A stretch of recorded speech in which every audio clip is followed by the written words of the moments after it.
next speaker, Regine Debatty, will help you and explain you the Internet of rubbish things and bodies and basically everything around it, e-waste. Thank you very much and welcome.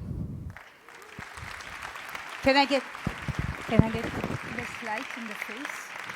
Light in the face? Less light in my face. Less light in my face. Light?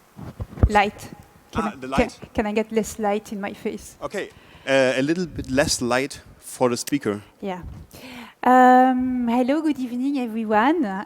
First of all, I want to say thank you to Nora, to Gregor, and to everybody at the Chaos Communication Congress for welcoming me again this year. So, I've been tasked with the mission, just like in 2018, to present to you some of the most interesting and exciting works and art and technology of this past year. And just like last year, I kind of went on my own way and went on a tangent and started adopting a tunnel vision. And for some reason, I realized I was obsessed with e-waste. So you're going to hear a lot about e-waste and nuclear waste in the coming hour, but still, I promise it's still going to be reasonably interesting, hopefully, and most of the projects are anyway from 2019. So why did I get interested and why did I think it would be a good idea to talk to you about e-waste? First of all, there was the theme of this year's Congress, resource exhaustion. I just decided to put a more, let's say, ecological twist on it. And then the second reason why I wanted to talk about e-waste is that a couple of months ago, I went to see an exhibition of a Swiss photographer who has spent 4 years, something like that, traveling around the world and trying to understand why transhumanists wanted to change and so-called augment and improve their body. And so he documented everything he found and how humans nowadays are changing their bodies, either to go from disabled body to able body or from able body to super able body. Alors, one way you can augment your body is, you know, it's with the RFID chip that you can implant and that allows you to get access to offices, open your car door, or even pay for public transport. And I've been told recently that that RFID chips are the new tattoo. And then you can also get a magnet implanted underneath your finger that allows you to sense electromagnetic fields. And actually, the first time I heard about this was at least 10 years ago. It was one of the first Chaos Communication Congress I attended in good old Berlin. And there was this journalist called Quinn Norton, and she came to explain that she had just had a magnet implanted, explain the new experience and how she felt magnetic fields.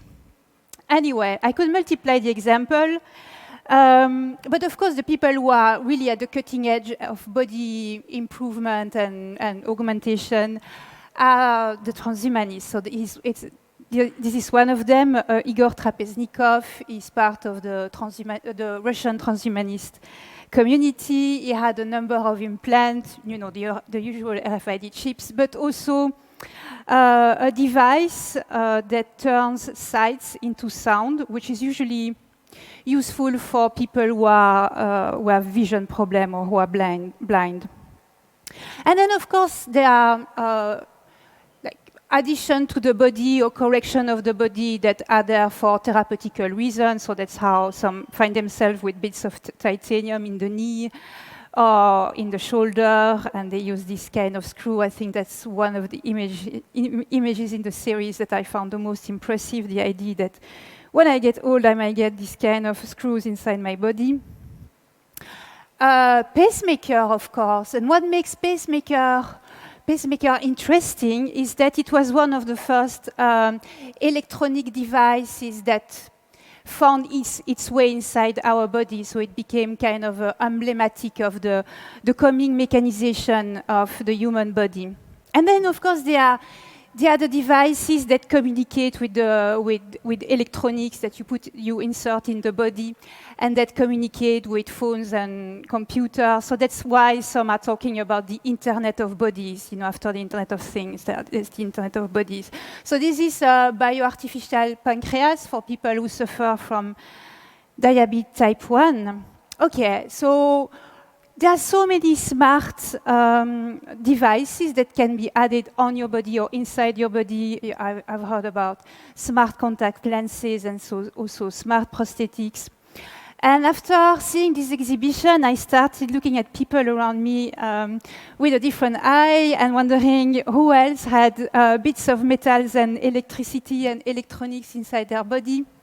So that's where my obsession with e-waste came, because my immediate question after this is, what happens after you died? What happens to that? So I don't know if you're interested, but I had to do some research. So if you are buried the traditional way, you're buried with all your gadgets and your gizmos and anything orthopedic. If you are cremated, you're not cremated with the pacemaker because it contains batteries, they could explode. And then I learned about a new, very interesting service. I mean, to me, it sounded quite interesting. Is that when you are cremated, of course, the titanium or any metal, they are not burned. So there's this company who retrieves all the metal that is found among the ashes. There's a couple of companies around the world who do that. And they just recover all the metals. They divide them according to the types of metal, and then they melt them down into ingots, which they sell to the medical industry, but also to the car industry and the aeronautical industry. So that means that parts of these bodies are going to become part of a car or a plane one day. And I also started imagining that probably in the future, archaeologists will find skeletons with e-waste. We will be buried simply with our e-waste. They will find bits of metals in the shape of bones and then rusty electronics. So that's really what set me on the path of starting to see e-waste absolutely everywhere. Yes. I never miss an opportunity to show my dog, because I realized that he has an RFID chips, and apparently all pets are buried with them. Anyway, splendid animal. So since I'm talking about e-waste, it's difficult not to mention one of the icons of e-waste. It's Agbo Bloshi. I'm sure you've seen the picture, so I'm not going to. I'm going to show images, but I'm not going to tell you the whole story because I'm sure you've seen all these images. So it's located in Accra, the capital of Ghana, and that's where full containers of electric and electronic trash end up. And the press really like to talk about it and say, oh, this is where your data and your devices go to die. It's a huge place, and you've seen the images of these young people who spend the whole day dissecting your devices and trying to separate different types of precious metals, such as aluminium, silver, copper, etc. Of course, they work in terrible conditions. It's very toxic to work there. They all suffer from terrible headaches, difficulty sleeping, respiratory problem, untreated wounds, etc. But it's really usually the way the press is depicting what's happening at Agbo Bloshi is really not depicting the full story. There are bits and pieces missing in the narratives. First of all, I think we are not conscious enough of the role that the really important role these people are doing for us, because they retrieve metals, and we have the feeling that metals are everywhere, but on the surface and underneath the earth, some of them are going to be more and more difficult to retrieve. So this year, UNESCO declared the year of the periodic table. And you can see on this periodic table that the dots in red and in orange are the types of elements that are going to be more and more difficult to mine and to retrieve. I like to show this graph. It's a bit old, it's not very precise, but it shows the trend. So if ever you have a child or a brother who was born in 2010, by the time your child or your brother or your sister is 20, there will be no antimony, no lead left to mine. Very little indium, very little zinc, very little silver, almost no gold. So you see, these elements will still be there, but it's just going to cost more and more energy and more money to retrieve them. So that's why you have this project of mining very deep into the ocean or even mining asteroids for the same kind of metals that we need. And I think also that metals are we kind of have a blind spot for metals. We forget, we take them for granted. And when we think about the challenges of the environment, we tend to focus on energy, and energy is important. But when you think about renewable energy, we have the feeling, well, it's zero emission, but it still has a big impact on the environment. And I like to talk about this solar thermal plant. It's a famous one. It's a very, very big one. It's in Southern California. As you can see, it's vast. And actually, when it was being built, conservation biologists were very concerned because it was actually built on really environmentally intact desert habitat for a number of animals which were endangered, such as turtles that had to be moved by hands and put on a truck and relocated elsewhere. Some of them died out of stress. You might have heard that also birds and bats by the thousands every year, they die because of the heat and the radiation. And also you see the surface of the Earth that this is occupying. It's really huge. And I think it's not a coincidence if the opening sequence of the sequel of Blade Runner 2049, starts with this seemingly endless landscape of solar panels that are necessary to power modern life.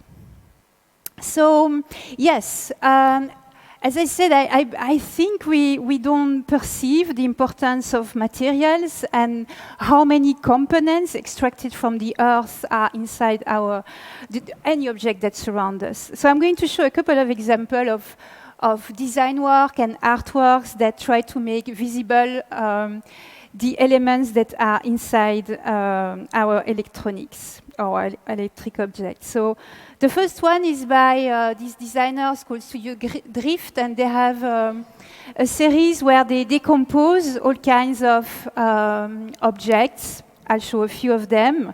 They can be bikes, they can be mobile phone. In this case, it's an iPhone from a model from 2010. It can be hovers. I'll show a few examples. And so they dissect them and they analyze the elements that compose them, and then they restitute these elements in the form of this geometrical shape.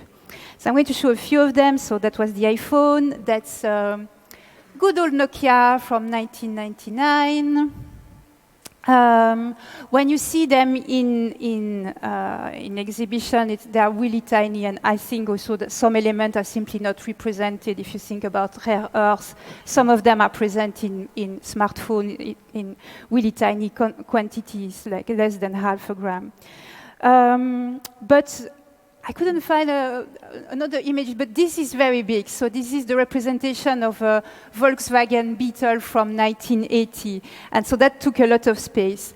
And you see elements that appear that I was really not expecting, such as horsehair and also cork. This is an electric cable. So, a bit of copper and a lot of plastic for 1 meter. That's my favorite, the Kalashnikov. You see the bullets in the front. And when I went to see, the first time I saw this exhibition, if I didn't look at the label, I had no idea what was what. I could not recognize anything. So it shows the level of ignorance of or at least people like me.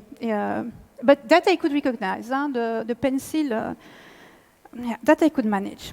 So that's the last one. So that's a light bulb.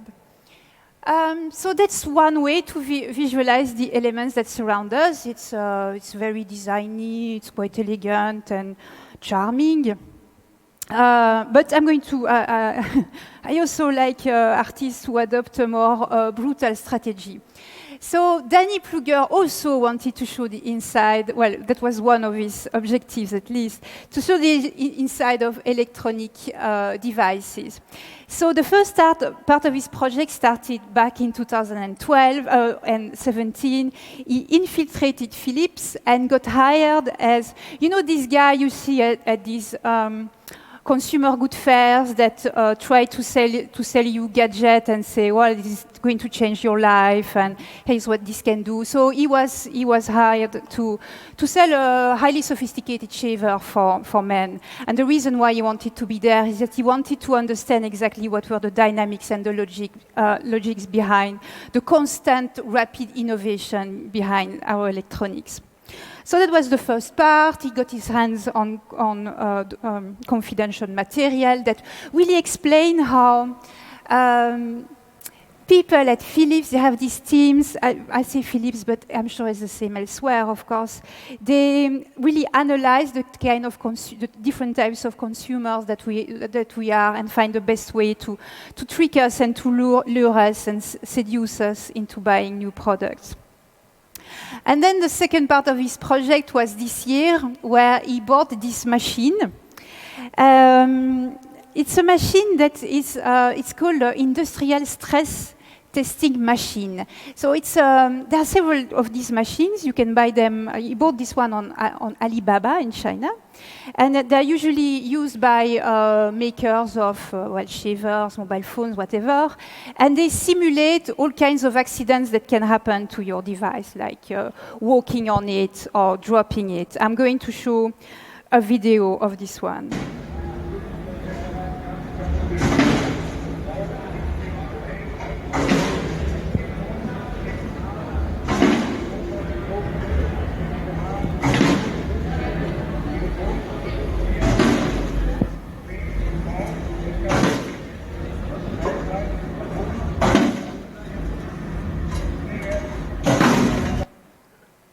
So that's our pore shaver inside. I like the machine because, you know, it has a bit of a vintagey feel. Inside, the objects that it tests are quite sophisticated and very, very much 21st century. But when you see the control panel, it seems to be stuck in the mid-20th century. It has this kind of old design. Apparently, it was a nightmare to get it shipped to Europe. It cost more to get it shipped than the machine itself. And if you're like me and you could watch this video for hours of the arm rotating and breaking things, and if you live in Leipzig, the machine is going to come to the Museum of Fine Art in March as part of an exhibition called Zero Waste. Anyway, so the reason why he did this like obscene display of destruction of a luxury good was that he had two reasons for doing that. The first reason is that usually when we think about consumer culture and how we consume too much and throw away too much and waste, the onus usually is on the consumer. You know, the consumer is wrong. And yeah, we are wrong, we buy too much. But then the wrong starts actually much further upstream. It starts everywhere in the line of production, and especially in the design and research and development team who engineer constantly new ways to seduce us and to convince us that we have to update. And then another reason why he did this project is that he wanted to make a comment on maker spaces, which, you know, they are very interesting, but they're still feeding on this vocabulary of entrepreneurship, innovation, progress. But they never really truly and deeply and they don't really challenge in a systemic way consumerism. So he saw this laboratory of electronic aging as a kind of makerspace for unmaking things. And also you get to see what's inside this piece of electronic. But I would like to go back to Agbo Blochier again, because if there are people who know very well what's inside our electronics and what they are made of, it's the workers in Agbo Blochier. And sometimes, you know, when we think about this kind of place, I take the example of Agbo Blochier, but as I'm sure you know, there are e-waste dump sites elsewhere in Africa, also in Asia and Bangladesh, etc. We have the feeling that this is a big junkyard and that it's a kind of huge mass and it's dark and it's dirty, but this is a map done by architects, designers and activists who spent a lot of time in Agbo Blochier. And you probably cannot read. Well, you probably all have better eyes than me, but it's still written very small. They map the activities at Agbo Blochier, and if you read the map, you see that there is a maker space, there are spaces dedicated to disassembling, there are places to eat, to pray, to disassemble, to repair, to have fun. And also we have the feeling that, well, these are just people discarding and dissecting our electronics.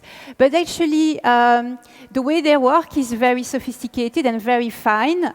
So first of all, they get these huge containers that contain pretty much anything we don't want that's electric or electronic, including entire cars. And they divide them in streams. So this is a heap of photocopy machines.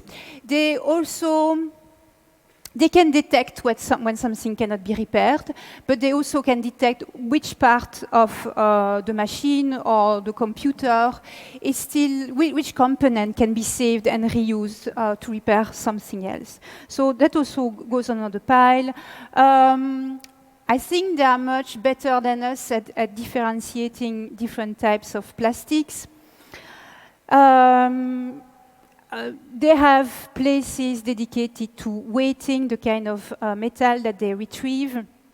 And I would say they're quite like you, certainly not like me. So when I have a computer and it doesn't work, for me, it's a black box. I'm never going to open it. But these people, their job, their business is to open our old computers. And better than that, most of them, not most of them, but many of them, can repair and give them a second life, really a new lease of life. Which, you know, it's important because we think all these objects are dead, but actually they give them a second life. And then, you know, they repair them, they sell them to communities around Agbo Blochier or in Ghana or neighboring countries, to people who would otherwise not be able to afford a new printer, a new TV or a computer. And then, as you can see, they have places to have fun, and there too are quite fans of the Premier League. Okay. So the map I was showing just before, with all the activities in Agbo Blochier, has been made by architects and designer Dike Ozeoazare and Yasmin Abbas.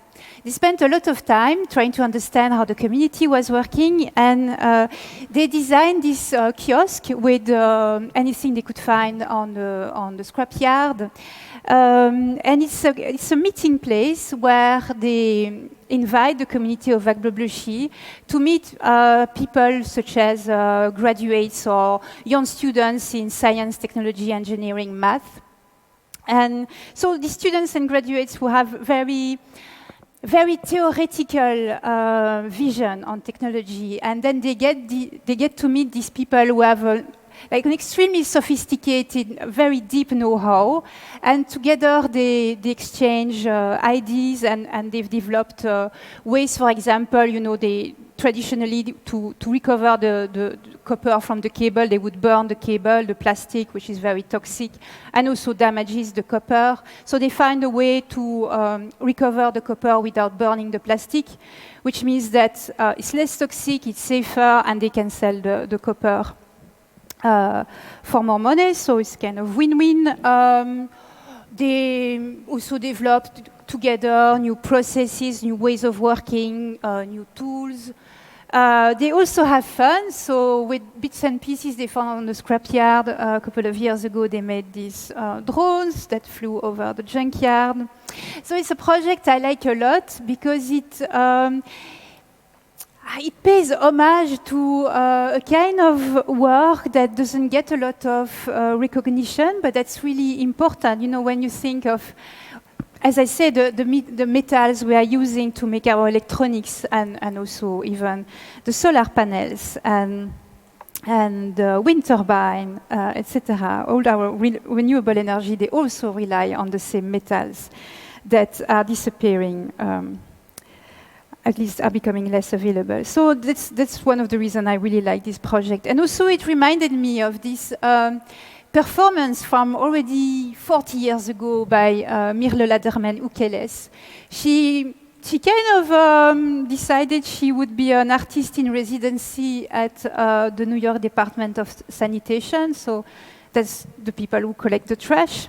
So she spent a year with them. Every day she was there at 6 in the morning, and she followed them, and she had this gesture of she wanted to meet every single one of them. There were 8,500 employees, so she wanted to shake them with them and say, thank you for keeping New York City alive, which I think is a lovely gesture, because suddenly this anonymous mass of bin men, you realize that they are individuals.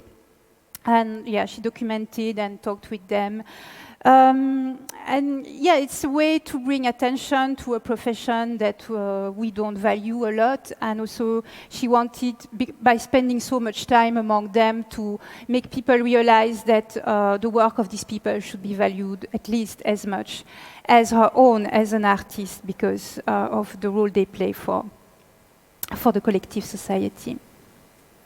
Yeah, okay, I insisted on Agbogbloshie, but if I had time, I would talk about other projects in Africa. This one is a startup, African-born 3D, that makes 3D printers that at least a third of the components are found in second-hand, in discarded electronics, let's say. And I think what they show is a kind of mindset and an attitude that should inspire us. I'm just going to show you a few examples of this attitude. I think is really important.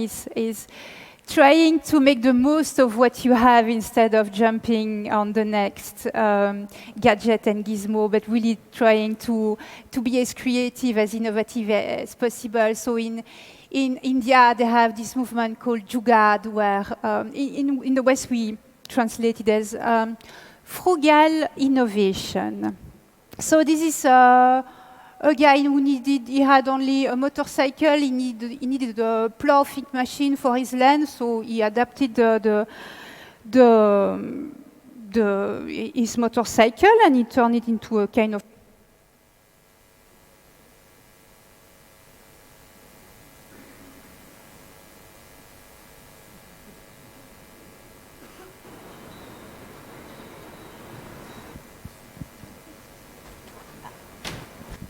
I can take a traveling mic, huh? Dead battery. So I should keep. Now it's my hair. Yeah. In the meantime, the question, you know it. Oh, no, I think the meantime is over. No, still. You know the question and you know the case. 6 to 1? Someone? No? 6? So 6 hours of sleep a day, 2 meals. No? Oh, boring. Anyways, to remember it, 6 hours of sleep, 2 meals a day, and 1 shower. Please remember, and to make some minor announcements, don't forget your trash. Do we have audio back? I think so. Perfect. Then, please. I can't believe you've told people to wash. Yeah, Jugaad is answering precise need instead of creating demand. And sometimes, you know, it responds to a specific problem. Sometimes it can be scaled up. So this Indian inventor made a fridge that doesn't use electricity. It uses evaporation to keep the food cool, simply because there are people who live in rural area who don't necessarily can afford a fridge, who don't have continuous access to electricity. And of course, the best example and the most famous example of Jugaad is the Indian space mission. Since 2014, India has a probe orbiting Mars.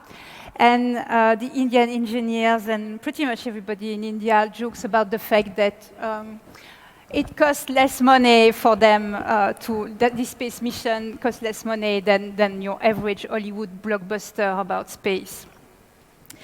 And you know, it's not about making things cheap. It's about reinventing process of designing, of manufacturing, and of distributing. Okay, I don't have that much time, so I'm going to skip a few things. So I've been to India, Africa. Let's get back to Asia, because I really like this project. It's a project by an artist who also saw images from Agbogbloshie and similar junkyard. And so he was interested in e-waste as well. He found himself in Taiwan. And he found this really cutting-edge company that deals with e-waste no one wants. So usually when you find a company that deals with recycling metals, usually they focus on the nice metals, the ones that are valuable, like copper, for example. But then you have pieces of electronic waste that no one wants, such as, I don't know, the one that contained lead, or CRT monitors, or glass fiber from printed electronic boards, this kind of thing that really no one knows what to do with it. Well, they found a way. So the company is called Super Dragon Technology. And the trick they found is that they just take all these bits and pieces of waste that no one wants, and they crush them into a powder, they mix them with epoxy, and they make these splendid objects out of them. And because I think they're quite crafty, they can imitate very well the appearance of bronze, of marble, of porcelain, you know, very noble material. And also they play with the proportion of epoxy and this toxic powder to make it feel like it's very heavy, if it's supposed to imitate bronze, etc. And so they are decorative objects with the particularity that they contain a lot of lead, so you're not supposed to manipulate them too much. It might be dangerous. They also have in common that they have a very peculiar aesthetic, as you can see. This is a trophy. And then they have this wonderful little thing where they make fake rocks, which looks absolutely eccentric and crazy, but the story is that these are not just any type of rocks. They are supposed to be scholar stones. So during the 10th, 11th, and 12th century in China, there was this passion for the so-called scholar stones, where an intellectual from China would go in the countryside and admire the landscape, and suddenly they would find these rocks that seemed to be sculpted by the elements, that had really strange and interesting shapes. And they thought it was the manifestation of the creativity of nature, and so they would bring them back and use them to contemplate and meditate. And you know, nowadays you can still buy some of these scholar stones in auction. They are quite valuable. But what I really, really like is that this Super Dragon technology is the way they think. So they kind of figure out that there's a difference between applied art that makes, you know, useful things like plates and furniture, and then fine art that makes basically useless things. And since the waste no one wants is useless, well, that kind of fits with the requirement to make fine art. So that's why all these objects have been showing to you. They call them green art, and they have a green art gallery. And apparently it's quite successful. Taylor Coburn bought some of these stones, and he actually accompanies them with a text or an audio narrative where you have the story of one single grain of sand that tells its many stories, or it started as a sand and then became a piece of electronics and then a piece of trash and then ended its life as art. I found it very charming. I don't have time for this. Yes, very quickly. I mean, I'm famous for giving very depressing talks, so now I'm trying to insert a little bit of happiness in my talks. Things are changing a bit. That's why you have now repair cafes that are quite successful. Yeah, there are also shops you can find where the people working there, they're absolutely not affiliated with Apple, Samsung, and Nokia, but they found a way to give a second life to your objects and repair them. So, and usually they are much nicer than the guys at the Genius Bar, if you've ever had to deal with them. There are more and more websites that sell second-hand goods that have that even come with a 1-year warranty. You've heard about the Fairphone, of course. And then brings me quite abruptly to the other type of waste I wanted to talk about, which is nuclear waste. I thought I needed to talk about nuclear waste because it's waste, because it's energy, and so it's very technological and extremely problematic. So what do you do when you have your country and you have a lot of nuclear waste? I mean, the most toxic can be toxic for 100,000 years up to 1 million years. It's going to be very, very dangerous. You have two choices. Either you keep it at hand, like buried but not too deep, so that you hope that in the near future someone will have a brilliant idea and be able to, will know what to do with it and handle it safely. Or else you do like they are doing in Finland and in other countries, and France is thinking about that. You bury them very, very deep under the ground in a deep geological repository. But then you have a problem, because it's going to be dangerous for, thousands of years. So how do you inform people, like future generation, that it's dangerous and they shouldn't go nearby? Either you use text, but then languages change, languages disappear. I mean, we might think that, everybody speaks English, but everybody used to speak a bit of Latin, and now if you're confronted with a text of Latin, you might not find it easy to understand. Even if your mother language is English, dealing with an English text from the Middle Age is going to be difficult. I speak French, dealing with a French text from the Middle Age is difficult. So how about having some nice icons, such as the skull and crossbones? Like you would think that everybody associated with toxicity. Absolutely not. It's quite new. It's only since the 1800s that the skull and crossbone has been associated with toxicity. In the Middle Age, Christians, when they saw skull and bones, they thought renewal and resurrection. And I guess if you show the children the skull and crossbone, they are not going to say, toxicity. They are going to say, cool, pirates, treasure island. So you see, that's tricky, yeah, the symbols.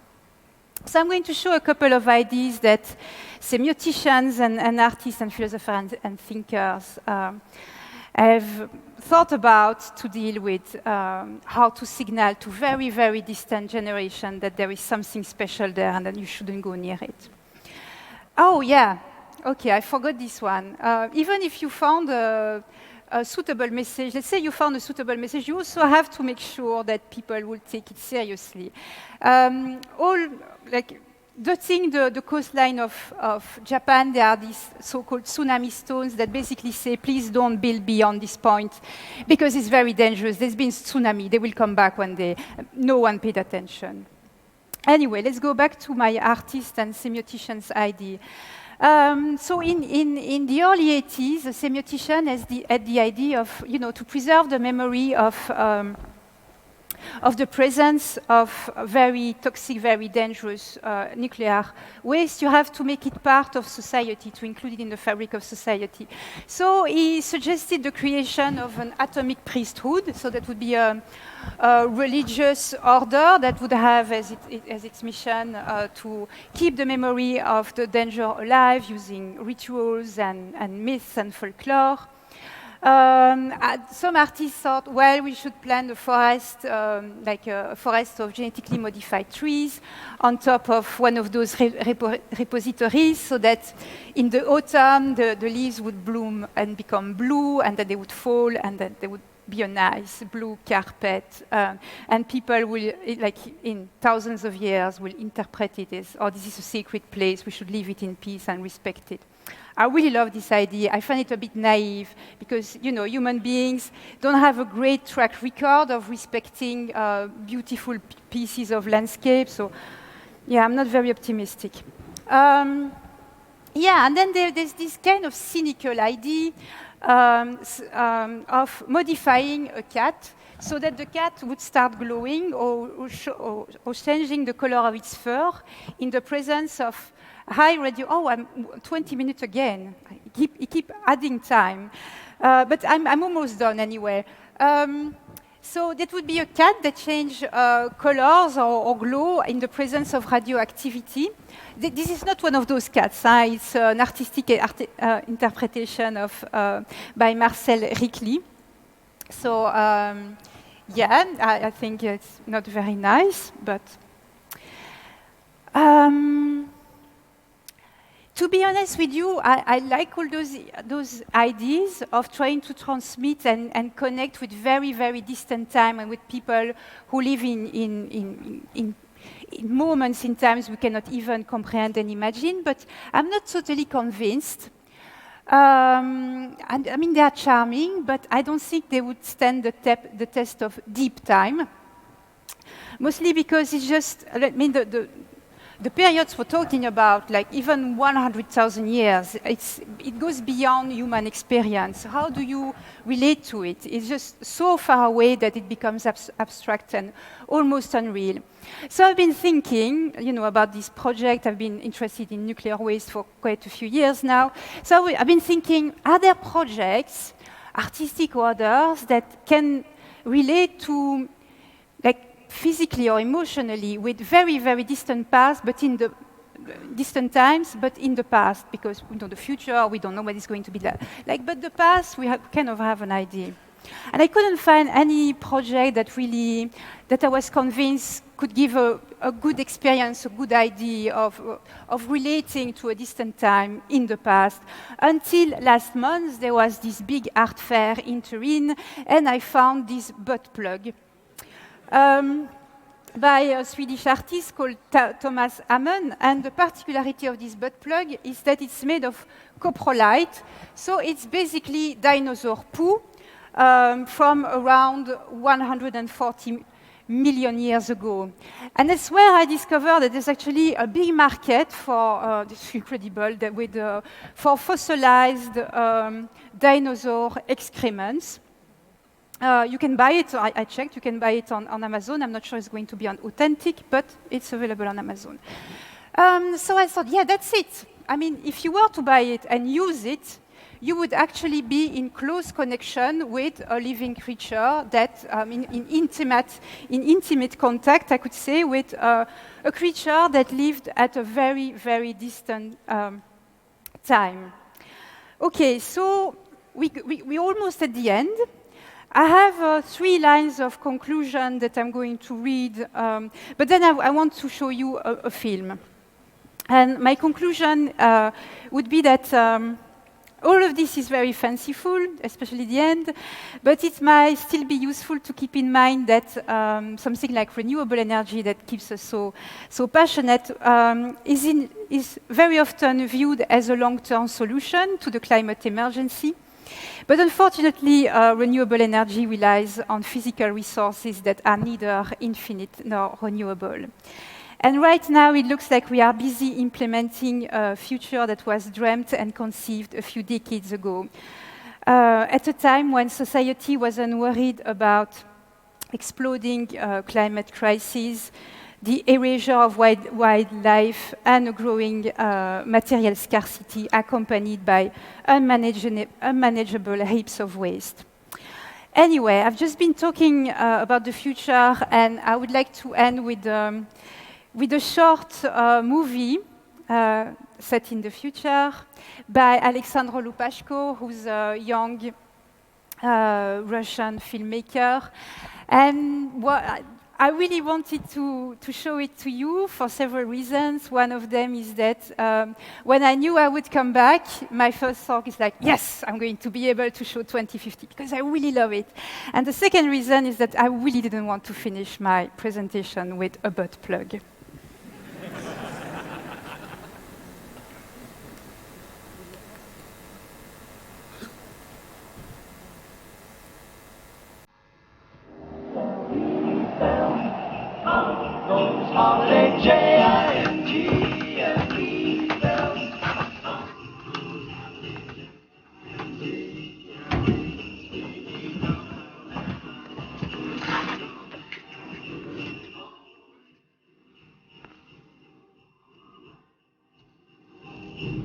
Последние новости.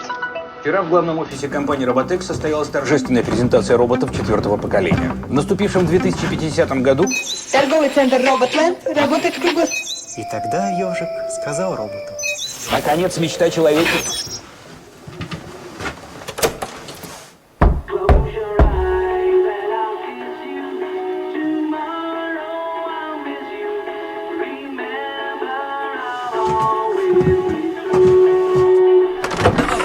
Здравствуйте. Здрасте. Вас приветствует компания Oriflame. Желаете ознакомиться с обновленной линейкой продукции?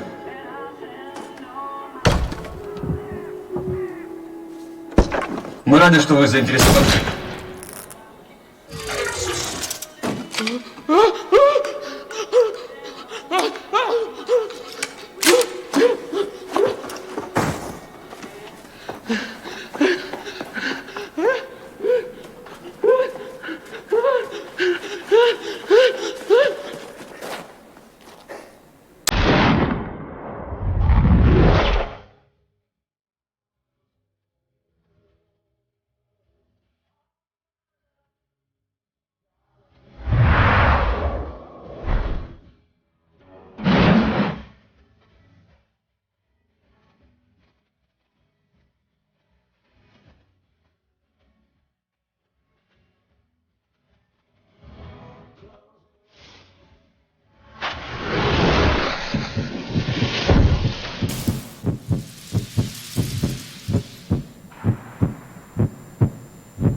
Мужик, не стреляй, я не робот.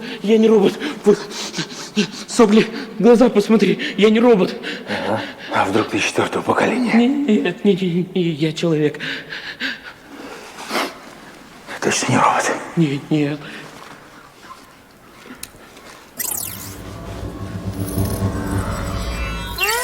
Это ключи, мужик, вот, ключи. Убери ствол, я не робот, я человек. Хорошо. Отметь здесь дорожные знаки. Кожаный ублюдок.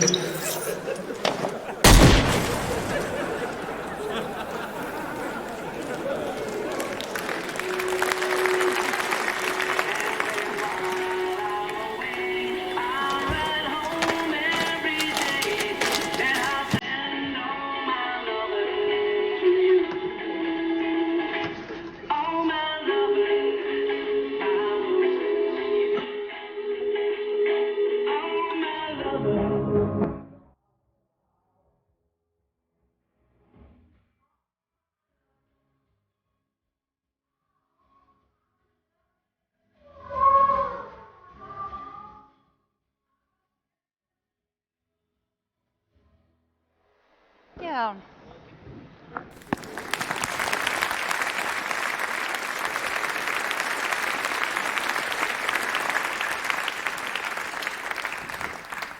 I forgot to say it had nothing to do with waste, but it was just irresistible. I had to show it to you. Okay, that's it for me, unless you have questions. Thank you very much, Régine Debatty.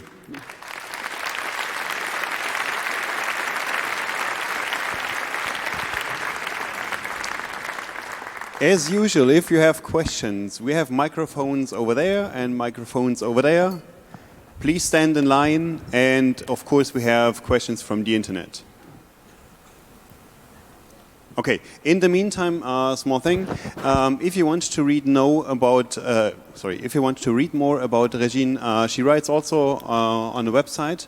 It's called WeMakeMoneyNotArt.com, which is, at least as I'm concerned, a brilliant title. And you write about what?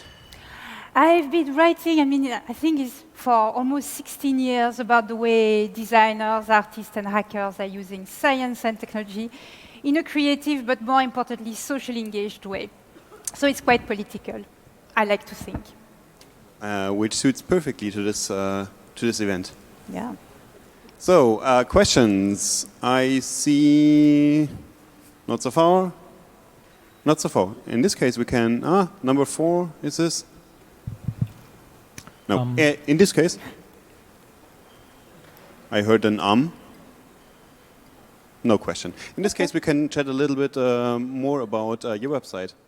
So, if you want. Oh yeah, but it's not going to interest people. I'm pretty sure it does. Okay. Because I had a quick look and it was pretty impressive. You write about AI as far as I know. You know, that's the thing. When I knew I was coming to talk about the best of 2019, I was like, this year I've had to deal so much with AI, even outside of my blog. I said, no more AI, except maybe for the film at the end, that kind of, it's a bit AI, but otherwise. No AI. Yeah, on my blog there's been a lot of AI, yeah. I'm a bit sick of it. Actually, one of the last I wrote about was by Julian Oliver, who spoke just before me now. Yeah.